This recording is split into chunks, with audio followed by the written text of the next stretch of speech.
saya lah taruhlah ke kepala Kemenak misalnya.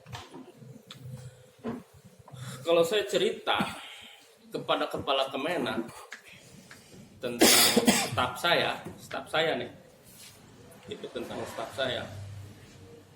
Ya berarti kalau staf saya kan ada Bu Teti, ada Permadi, ada Pak Agus, ada Pak Bambang. Kalau saya curhat kepada pimpinan kepala Kemenak terkait dengan apa yang dilakukan oleh staf saya, itu artinya saya selaku pimpinan itu tidak becus gitu dalam mengelola organisasi. Karena yang namanya pimpinan itu punya kewajiban untuk melakukan pembinaan. Itu walaupun pembina utamanya dalam hal ini adalah Kasubag, ya, selaku pembina kepegawaian. Gitu. Tapi unit-unit kerja yang ada di lapangan itu punya andil yang sama untuk melaksanakan pembinaan. Gitu.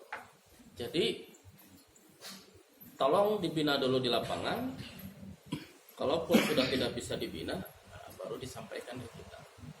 Gitu. Ini kan yang terjadi hari ini belum apa-apa udah. Pak, tengenang tak cenah.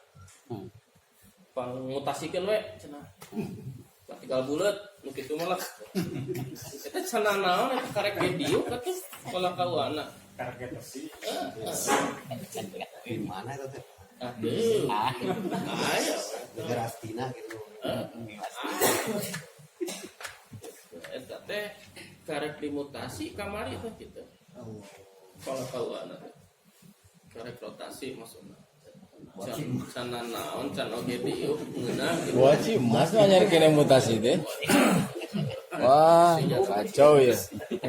Bangun tadi di bawah botram, koret ya saja nih. Teruskeun kan jadi. Ari dibina oge acan, pan kitu maksudna bina heula gitu. Ya kan can apal meureun kumaha kondisina. Sok. Jadi nu kitu mah sigana mah tara macampuran sigana mah. Jadi salenges hate teh jadi beras gitu. Sigana. Bulan teu aya di dieu. Bulan teu aya di dieu. Jadi Bapak dan Oh, les sama Cimas. Pura-pura ngarokok jadi insya Allah lah. Jadi itu terkait dengan kebersamaan kita hari ini. Turun, terima kasih Bapak sudah menunggu kita. Sementara kebersamaan ini memang sangat penting buat kita. Seperti halnya Bapak Kepala KUA pada seluruh pegawai di KUA, juga para pegawai kepala KUA bersama-sama dengan kita seksi Bimas Islam. Ini juga harus sama lah gitu. Jadi merapatkan barisan lah gitu, karena hari ini luar biasa memang program-program ke depan. Yang kedua, Bapak-bapak, KUA itu kalau di PEMA 20 itu kan sebagai UPT Ditjen Bimas Islam ya, unit pelayanan teknis Ditjen Bimas Islam. Kita diberikan amanat oleh pusat untuk menerbitkan 2 produk hukum, surat nikah dan ikrar wakaf. Sangat membanggakan, bagi saya pribadi sangat membanggakan, dan itu pekerjaan yang sangat mulia. Produk hukum lain yang diakui oleh negara seperti KTP itu dikeluarkan oleh Disduk Capil di tingkat kabupaten. Akta cerai pengadilan agama tingkat kabupaten.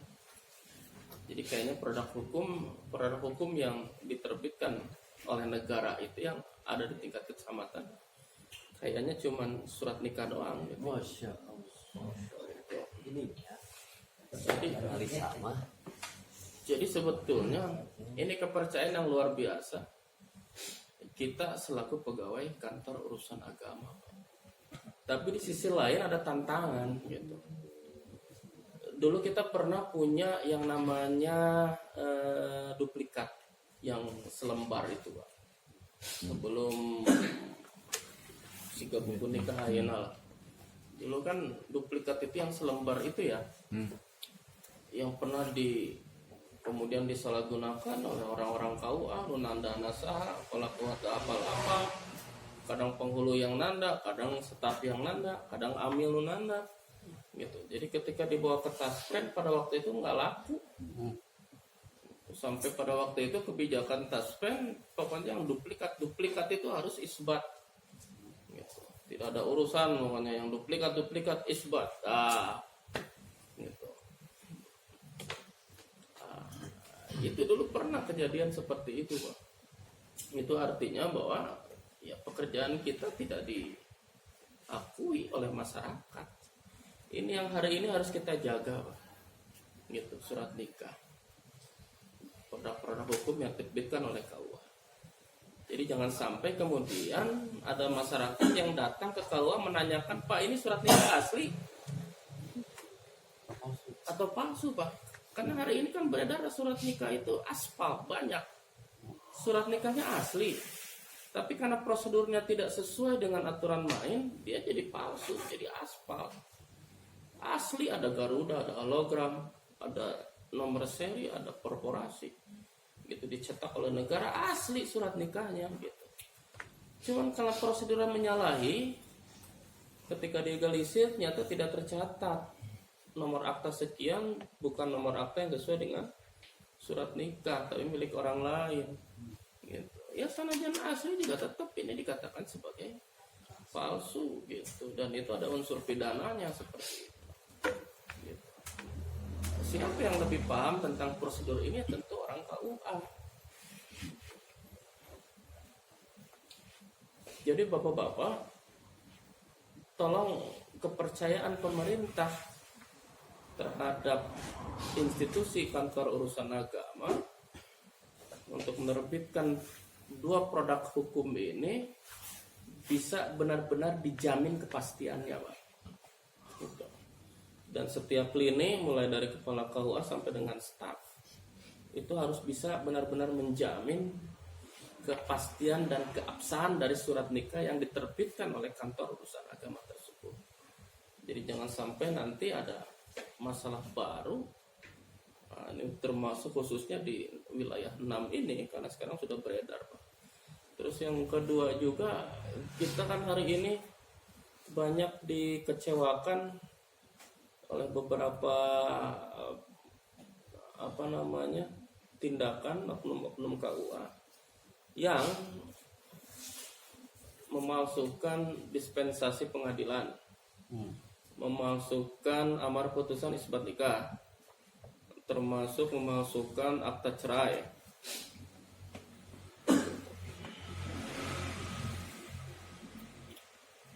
Dan sekarang sudah digulung sindikatnya, Pak. Tapi saya yakin sisa-sisanya sih masih ada, gitu. Walaupun hari ini, jadi ini sebetulnya jadi tantangan juga buat kita terkait dengan masalah persyaratan ini harus benar-benar teliti, Pak. Gitu, harus benar-benar teliti. Sekarang masa digital, ternyata memang sangat mudah orang untuk memasukkan berkas-berkas negara seperti itu, gitu. Oleh karena itu saya harus memastikan seluruh pegawai yang ada di kantor urusan agama tidak membuat kebijakan, Pak, gitu, di luar ketentuan, tidak membuat kebijakan apapun di luar ketentuan. Jadi kalau ketentuannya sudah seperti itu ya ikuti aja, gitu. Kalaupun tidak tercover oleh aturan main, tolong koordinasi dengan pimpinan, komunikasi dengan pimpinan, dalam hal ini kepala KUA. Sebagai contoh misalkan ya, Pak, ini salah satu kasus juga yang kemudian muncul di beberapa KUA. Jadi kalau misalkan ada WNI menikah dengan WNA, tinggal di luar, Pak, tinggal di luar negeri lah. Kemudian dia cerai di luar menggunakan pengadilan agama luar negeri atau mahkamah syariah, namun yang lebih populer di kalangan KUA. Terbitlah akta cerai yang diterbitkan oleh mahkamah syariah. Nah, si orang Indonesia ini mau menikah lagi. Datanglah dia ke kantor urusan agama. Diterima mual pendaftarannya. Diterima mual pendaftarannya, Pak. Iya, bagian pendaftaran ada nggak sini, operator? Karena masalah yang pertama kali hadir itu di bagian pendaftaran, Pak.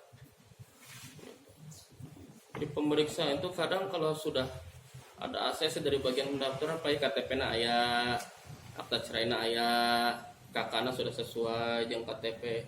Enggak, numarik saya enggak semua mau nanyakan macam-macam, deh udah enggak akur gitu. Segala rupa. Diterima dulu di pendaftaran tapi diperiksa oleh penghulu mengenai keabsahan dan sebagainya. Bisa diterima, bisa ditolak di situ di pemeriksaan. Ya, bagian pendaftaran biasanya staff ya? Staff biasa ya, ya Bu ya? Oke. Penghulu pertama ada. Kita